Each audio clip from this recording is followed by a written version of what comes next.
শিক্ষণমূলক অক্ষমতা। শিক্ষণমূলক অক্ষমতা জনিত ব্যতিক্রমধর্মী শিক্ষার্থীদের মমতাময়ী দৃষ্টিতে দেখতে হবে।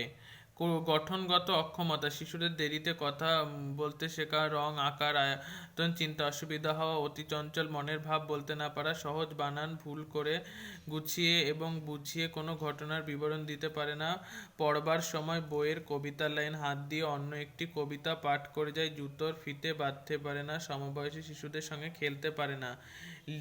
লিখনগত অক্ষমতা: খুব আস্তে আস্তে লেখে, শব্দের মধ্যে বর্ণ উল্টোপাল্টা হয়ে যায়, হাতের লেখা কাকের ঠ্যাং বকের ঠ্যাং হয়ে যায়, লাইন ধরে লিখতে পারে না ইত্যাদি।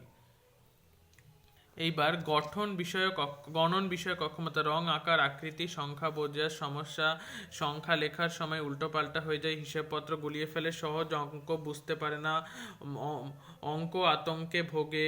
শিক্ষণমূলক অক্ষমতার পরিণতি: শিশুদের অচিরেই পড়াশোনা বন্ধ হয়ে যায়, শিশু স্কুলছুট হয়, অসামাজিক কাজকর্মে ও অসামাজিক দলে মিশে বিপথগামী হয়, পড়াশোনার আতঙ্কে বাড়ি থেকে পালায়, আত্মহত্যার পথ বেছে নেয়। আর প্রতিকারমূলক পদক্ষেপ: শিক্ষার্থীদের সমস্যা অনুধাবন করে তার প্রতি সহানুভূতিশীল হয়ে যথাযথ পদক্ষেপ গ্রহণ করতে হবে। পিতা মাতা ও শিক্ষকদের এই বিষয়ে সচেতন হতে হবে।